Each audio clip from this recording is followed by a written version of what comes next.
All right, let's dive into an idea that might just flip what you think about power and personality completely on its head.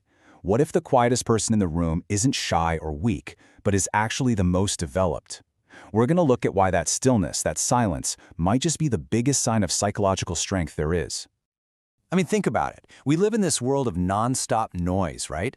Notifications, social media, the pressure to have an opinion on absolutely everything. It really makes you wonder, with everyone busy talking, is anyone out there actually listening? Okay, so first we gotta set the stage. Our world, it really rewards the loudest person in the room, doesn't it? The one with the quickest comeback. It's a culture built on this kind of flawed idea that if you're loud, you must know what you're talking about. And this creates this huge clash of values. Society is all about speed, loudness, and being seen. But the quiet person, they're operating on a totally different wavelength. Their values are depth, listening, and just stillness. It's like two different languages. And because of that clash, we all fall into this trap. We see someone being silent and we kind of project our own discomfort onto them. We figure their silence has to mean they're weak, or they've got nothing to add, or they're just not confident. But what if we've got that completely backwards? To really get this, we have to totally reframe what we think silence even is. You see, it's not some empty space, it's not a void. It's actually this incredibly active, powerful state of being deeply engaged with everything that's going on. So, true silence, it's not just about not talking. It's a deliberate choice. It's the decision to not add more noise to a situation because you want to fully understand and experience what's already happening. So while everyone else is fighting for airtime, the quiet person is observing. They're making connections, they're picking up on the little emotional cues behind the words, and, this is crucial, they're listening to their own intuition. They're processing things on a level that you just can't get to when you're talking all the time. So what is actually happening in that internal world of theirs? What does all that deep listening and processing create? Well, it builds an unbelievably rich inner landscape. You know, one of the key things about this inner world is that they're really skeptical of easy answers. People who are quietly developed, they tend to push back against those superficial, feel-good phrases because they get that life is complicated. They know you have to actually sit with the tough stuff to find real solutions. They also have this huge respect for the power of words. They've seen it, right?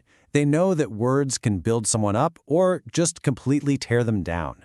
So they don't talk just to fill space. They filter what they say, choosing their words so carefully because they understand their impact. All this quiet, internal work, it builds this incredible emotional maturity.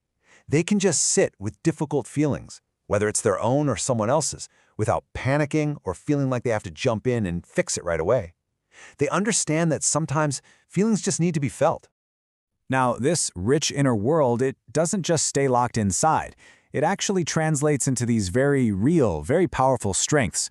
You could almost call them quiet superpowers that have a huge effect on the people around them. And make no mistake, these are active skills, not just passive personality traits. I mean, think about it. Creating a safe space where someone feels they can be vulnerable, or staying totally calm when everyone else is losing it, those are genuine superpowers, and they all grow from that deep inner work. Just picture it. You're in a super tense meeting, things are getting chaotic. The person who isn't shouting but is just sitting there, calm and observant, they often become the anchor for the entire room. Their stillness kind of brings a balance that helps everyone else think more clearly, and they do it without saying a single word. At the heart of all this strength is self-security. Their sense of worth isn't tied to winning an argument or being the star of the show. Because they have this deep internal foundation of their own value, they just don't need that constant applause from the outside world. So when you put all of these pieces together, you start to see that we're talking about a completely different kind of power. It's a type of strength that our society doesn't really celebrate, but man, does it desperately need it. It's a foundational kind of strength. It's not the performative, look at me type of power. It's about being a stable base that lets other people feel safe, feel heard, and just be themselves. It's the power of support, not the power of dominance.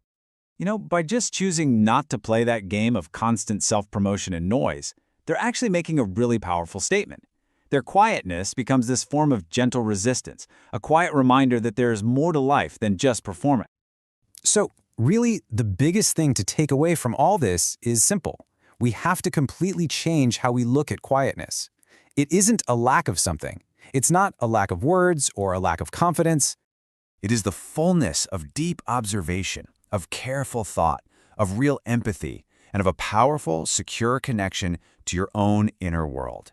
And that fullness, that is the bedrock of real psychological strength and maturity. In this noisy world we're in, we're always looking for answers outside of ourselves, aren't we? But maybe, just maybe, the most important truths we're looking for aren't found by talking more, but by finally discovering what's waiting for us in our own silence.